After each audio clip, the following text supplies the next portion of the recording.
Russell Wilson. Yeah. What would he have to do to consider this a bounce back season? Honestly, I think this would be like in the comeback player of the year conversation. And then what would he have to do to probably win comeback player of the year or be in the MVP conversation and really make his haters eat crow? Well, help me out here. Which one would this fall under? Because I've got a stat line for you that I think is pretty spot on for one of these categories. How about 64.6% completion, 3,700 passing yards, 28 passing touchdowns, and 9 interceptions with 100 quarterback rating. Can you read it one more time for me? 100 passer rating, Okay. 64.6 completion percentage, Okay. 3,700 passing yards, 28 touchdowns, 9 interceptions. Are those his career stats? That would That'd be my win guess. comeback player of the year. That would win comeback player of the year? Yep. That's what Russell Wilson has averaged in his career, that's- including yeah. last year. That includes last year's down year. That's what Russ, just if he's an average player, that Yeah. includes his rookie year too. That includes his down year, what people said 2 years ago. 3,700 yards, 28 passing touchdowns, 9 interceptions. I don't think that wins MVP at all for Russ, but I do think that's definitely in the conversation for comeback player of the year, and I think people are eating crow then. I also put together a stat line that actually turned out to be pretty similar. 64%, which is up from 60.5%. Completions, 3,950 yards, up from 3,524. 21 touchdowns, up from 16. 10 interceptions instead of 11.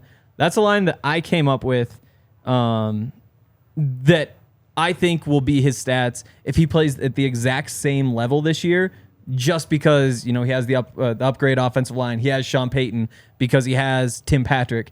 And so there's a little bit of a difference, like more touchdowns on yours and less interception, a couple little details. But I think that that's pretty close to what I would expect just because what is around him would be so much better. Man, to me, that is, he's not eating crow.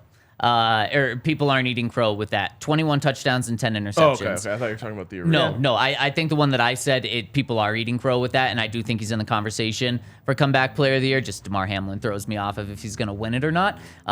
But this one, 21 touchdowns, 10 interceptions.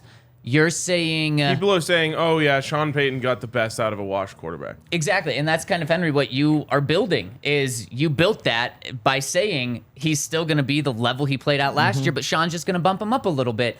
That would be, man, do you think Sean Payton can get that from any quarterback? 21 touchdowns and 10 interceptions? What did he get from Jameis? He actually did an incredible job that year. I'll pull the quarterback numbers up because it wasn't just Jameis. 4 quarterbacks started for them in 2021. And I don't remember the numbers off the top of my head, so let me pull them up. Okay, so I got those numbers for you. In 2021, after Drew Brees retired, Sean Payton's only year without Drew Brees as the head coach, here's what his quarterbacks did collectively. And when I'm saying his quarterbacks, you know who started the most games for... This can't be right. Andy Dalton? Andy Dalton was not on the team. It must have been the next year. Taysom The year Hill before? started games Next at year. quarterback for them. I can't get the exact number because he also started at other positions. Jameis Winston started games. Ian Book started one game Pride of Notre Dame. for him. And Trevor Siemian, pride of the Denver Broncos, started 4 games for the Saints. So Taysom Hill, Ian Book, Jameis Winston, and Trevor Siemian are the 4 guys. Here's what they did collectively. 58.1% completion, worst in the NFL. Passing not yards, good. 3,437, worst in the NFL.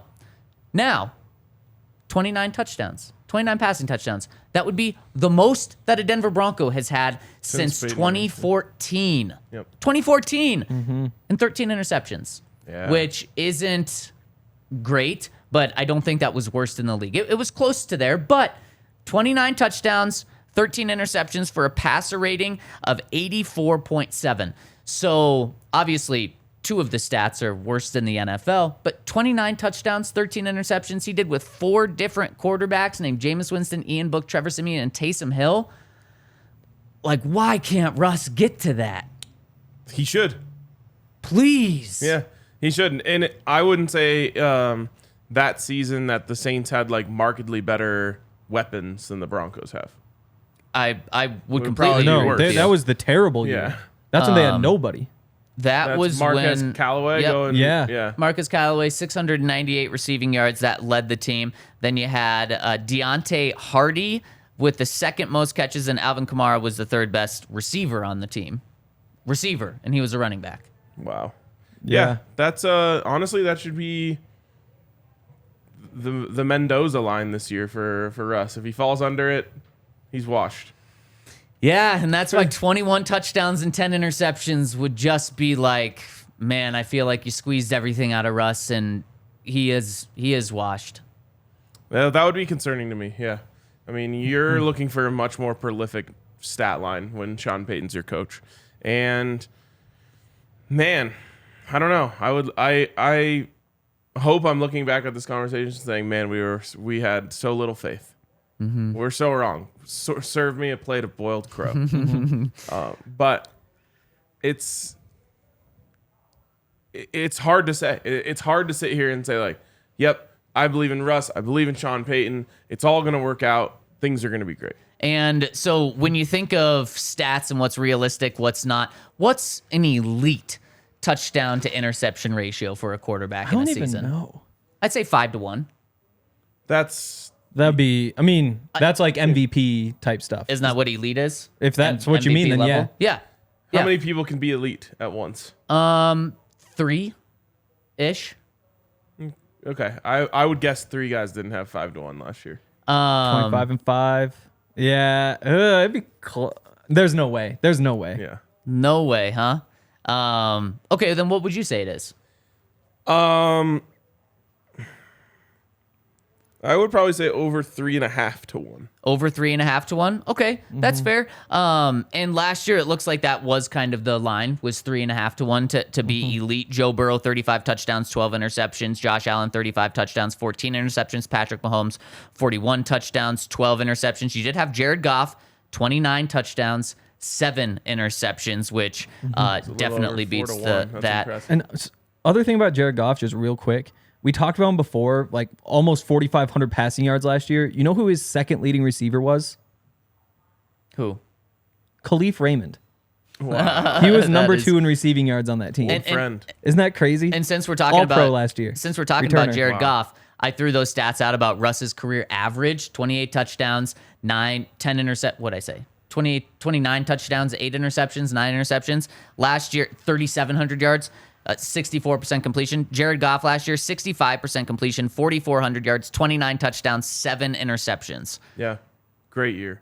Incredible. And so that's why Jared Goff actually did have a fantastic year last year. yeah. Now you just have to, just like with Russ, you have to decide, was that kind of a one-off year? Or is that who Jared Goff is in this new system? Was last year a one-off year? Or is that what Russell Wilson is without Pete Carroll coaching him? Absolutely. And I think, again, offensively, like just in terms of, like offensive play calling and that sort of thing, Pete Carroll is significantly lower on the totem pole. He's than a Sean defensive Payton. coach. Yeah, exactly. Yeah, exactly. So you're not going to be leaving. You shouldn't be leaving this season saying like, oh yeah, like Pete Carroll was just better at getting the most out of Russ than Sean Payton could. Like no. It's if Russ is great this year, Sean Payton deserves a lot of credit.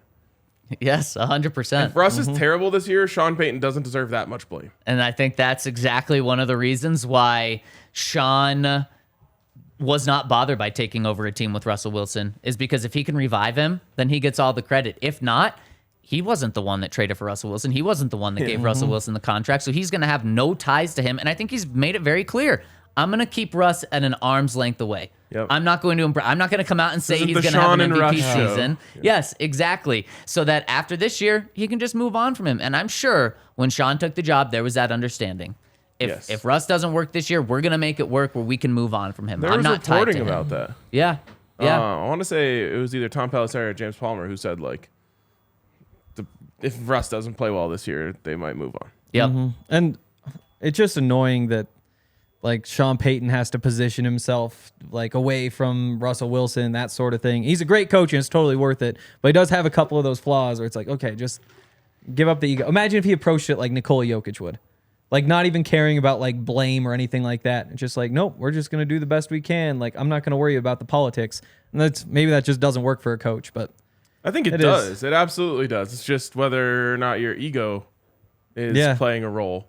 For Jokic, it's not. You know, he was asked something along the lines of, like, what's it like being the best player on the best team? And he's like, I'm only the best player on the team sometimes. Sometimes Jamal's the best player on the team. Sometimes Mike's the best player on the team. Like, you know, and same thing goes for his defense. He was like, yeah, like my defense is good when the team's defense is good. And when the team's defense is bad, my defense is bad, you know? Well, and I mean, you look at teams that win Super Bowls, sure, sometimes it is carried by a true MVP to the Super Bowl or winning the Super Bowl. But a lot of the times, yes, it is Peyton Manning or Tom Brady or Patrick Mahomes or a great quarterback. But in the playoff run, someone else really steps up and takes over too.